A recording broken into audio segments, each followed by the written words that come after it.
women of the court have children of their own, and some have raised children who are not their husbands or even their own. I've written a story about such a woman who raised 3 children of her own. Would you like to hear it? Oh, I'd love to. It sounds charming. Well, she escapes the gossip and intrigue of court to go to the country, and the story is called The Good Woman.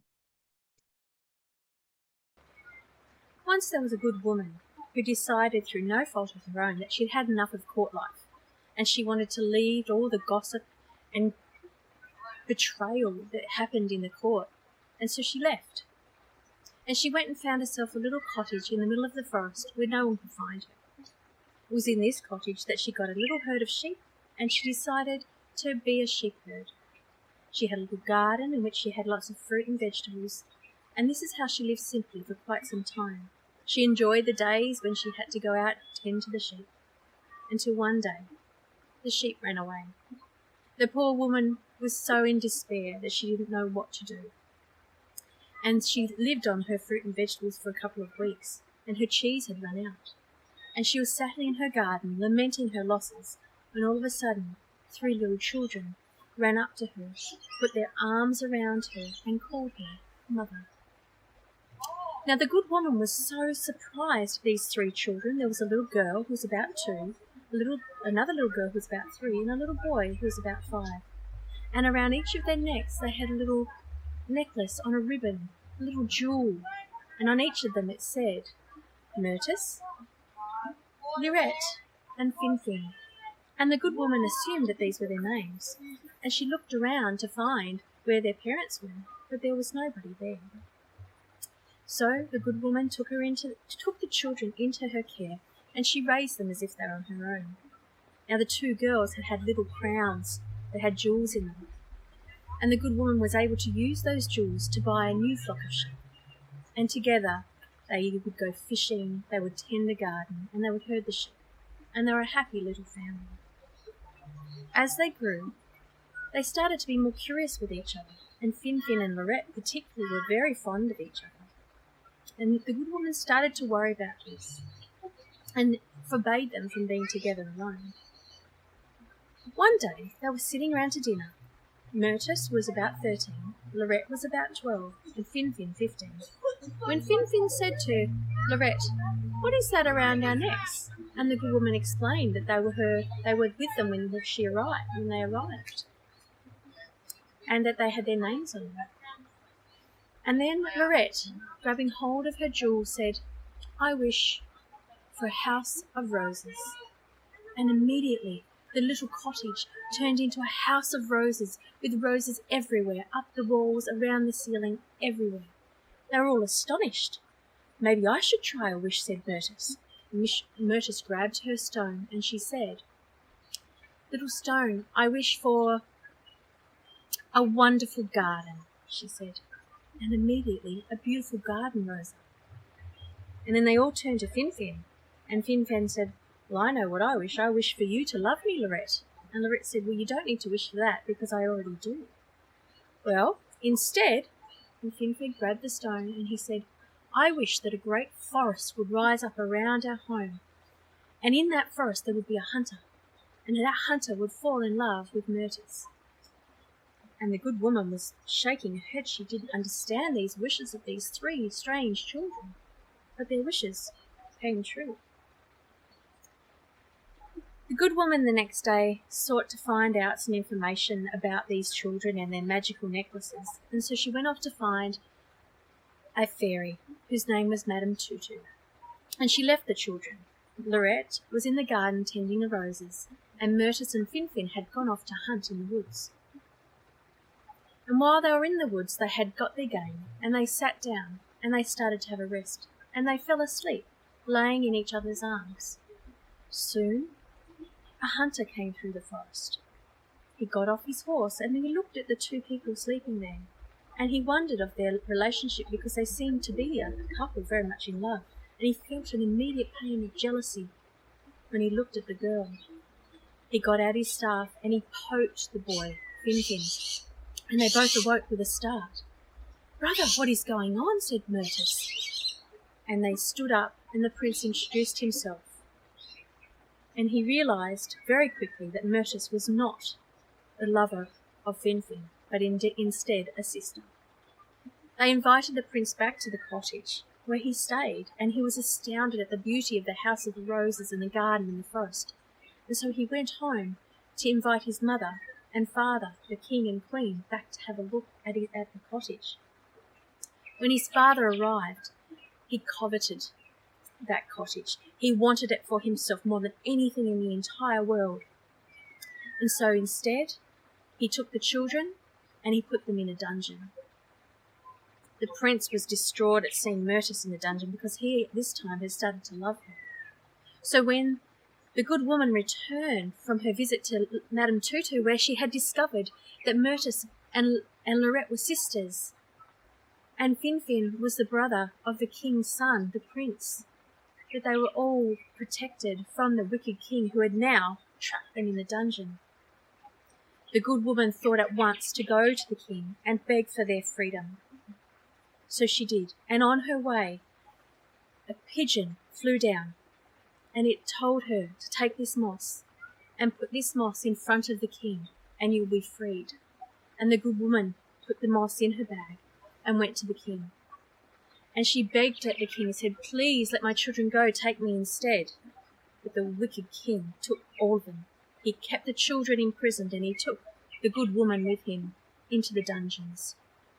That night, the king dreamt that the good woman was a sorceress. And the next morning, he decided that her death would be death in a pit of snakes and vipers. The next day, the pit was dug out, and the good woman was led to the pit, and the king was there, and she again went and begged at his feet and put the moss at his feet. And the king slipped on the moss, and he fell into the pit of snakes and died very, very quickly. Now the kingdom was not upset to see the end of this wicked king, because he was indeed wicked. The good woman went and released her children, and they all went back to the house of roses. And it was there that Myrtis and Finfin and Lorette and the prince all lived happily ever after. And the good woman, well, she was very content knowing that she had raised 3 wonderful young people and was ready to let them go into the world and do their own thing. Ah, yes. What a beautiful story. I love the idea. Well, my favourite part of your story is the good woman hiding the existence of these secret children. How clever.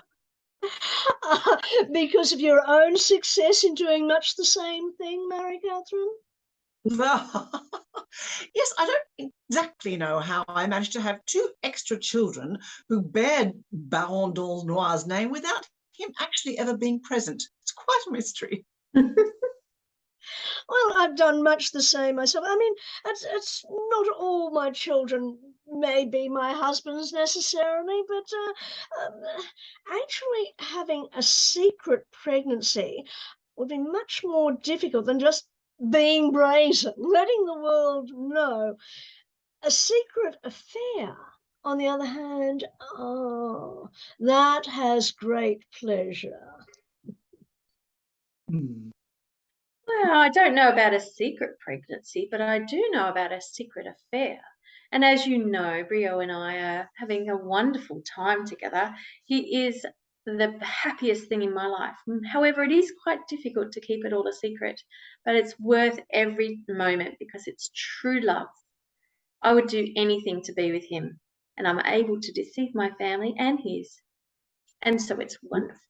This is why we create our fairies, to have those powers of deception, transformation, and enchantment, to be our own gods and goddesses. Just like in the ancient world, why wouldn't we do that? Although I am concerned that someone might object to our lack of religion in our stories. For myself, placing ourselves as gods and goddesses, the fairies in our stories, above the one true God is one of the great joys and satisfactions of our writing. Indeed, it is so glorious to build a world without religion. Oh, hush! What if someone were to hear you with the king representing both God on earth and the King of heaven? Well, to either one, it's heresy or treason, in fact. Oh, and every husband, the king of his home, the god of his family. Yes, I do indeed relish creating a fairy tale where kings are subject to the power of the fairies. You take such risks when you talk this way. It is positively revolutionary. Hmm. I'm a little surprised to hear you such an advocate for religion, Charlotte Rose. After all, you gave away your own religion, did you not, and before you came to court? Well, I was a Protestant, as you know, but Charles is Catholic, and after the, revocation of the Edict of Nantes, when the king was prosecuting all of us and forcing conversions, I just did what I had to do, and as soon as I converted, I got a pension, became maid of honor to the Dauphin. I did what was necessary. And as long as the oh so pious Madame de Maintenon has power as the king's wife, as they might say, she can use religion to smite anyone who gets in her way. Think just as she did when she took offence over my amusing little squib on the courtesan Rodolphe. Of the god of the road, don't you mean Maintenon herself? Whatever. She almost had me banished from court, and just oh no, not because I'd bruised her so sensitive little feelings. Oh no, it was all because I had violated her, because she was so pure and so Catholic, and I a pagan. And so our pagan fairies, all kind, clever, and brave, gather not around some Christian king's round table to work their power. The king and the gods, the god, that one single god, are no longer in control of our lives when we have fairies who control the world. Yes. So instead, Mary Catherine, we gather round your salon and we speak our dangerous thoughts through softest of words, and our power shall be felt whether or not it can be understood. And we will not be silenced.